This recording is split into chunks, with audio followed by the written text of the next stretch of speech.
تنصروا الله ينصركم ويثبت أقدامكم. Di antara pondasi yang harus kita persiapkan ketika kita akan beramal ibadah, yang paling utama dan pertama adalah mengikhlaskan niat. Sampai-sampai para ulama, sekaliber Al-Imam Al-Bukhari ataupun Al-Imam An-Nawawi rahimahumullah, mereka menempatkan hadis nomor 1 di dalam kitab-kitab mereka, yaitu adalah hadis tentang niat. Seakan-akan mereka mengingatkan diri mereka agar ketika mulai menulis, agar mengikhlaskan niat mereka. Dan juga mengingatkan kita sekalian, agar ketika mulai membaca ataupun ketika mau beramal, maka perhatikanlah niat kita. Apakah hadis tersebut? Yaitu sabda Nabi SAW, innamal a'malu binniyat. Sesungguhnya semua amalan tergantung dari niatnya. Apa makna semua amalan tergantung dari niatnya?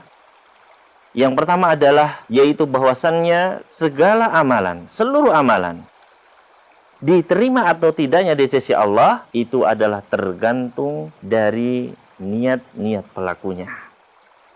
Oleh karena itu, apabila kita membaca kelanjutan hadis tersebut, Nabi SAW memberikan contoh permisalan. Beliau bersabda, "Faman kanat hijratuhu ilallahi wa rasulih, fa hijratuhu ilallahi wa rasulih.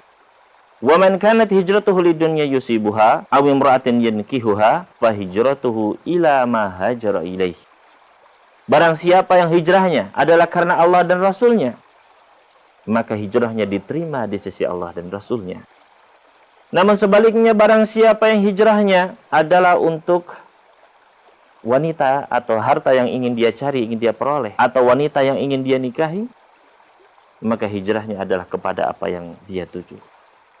Maka kita kiaskan seluruh amalan. Barang siapa yang sholatnya adalah karena Allah ikhlas, maka diterima di sisi Allah. Barang siapa yang zakatnya, puasanya, hajinya, umrohnya, dan seluruh amalannya karena Allah, diterima di sisi Allah.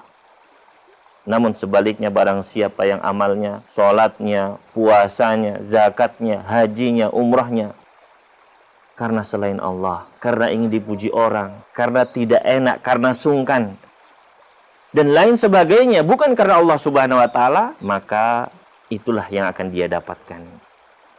Tidak mendapatkan apa-apa di sisi Allah Subhanahu wa Ta'ala. Kemudian yang kedua, innamal a'malu binniyat. Semua amalan tergantung dari niatnya. Maknanya adalah besar kecilnya pahala juga tergantung dari keikhlasan niat kita.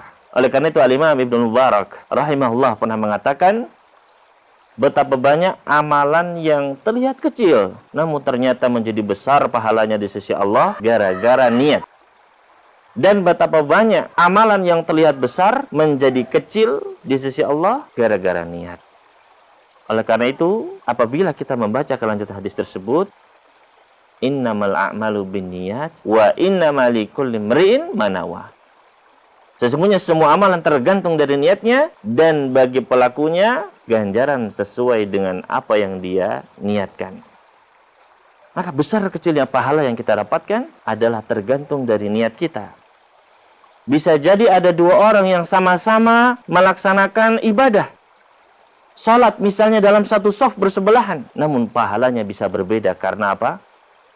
Karena kadar keikhlasan dari masing-masingnya.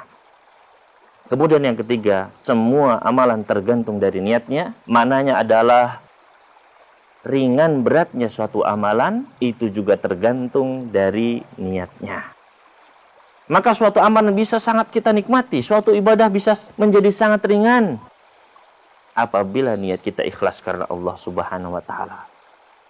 Apabila hati kita bersih. Namun suatu amalan akan menjadi sangat berat apabila niatnya kurang atau bahkan tidak ikhlas. Oleh karena itu, orang-orang munafikin, mereka sangat berat untuk berangkat ke masjid, untuk melaksanakan sholat berjamaah. Kenapa? Karena tidak adanya keikhlasan di dalam hati mereka.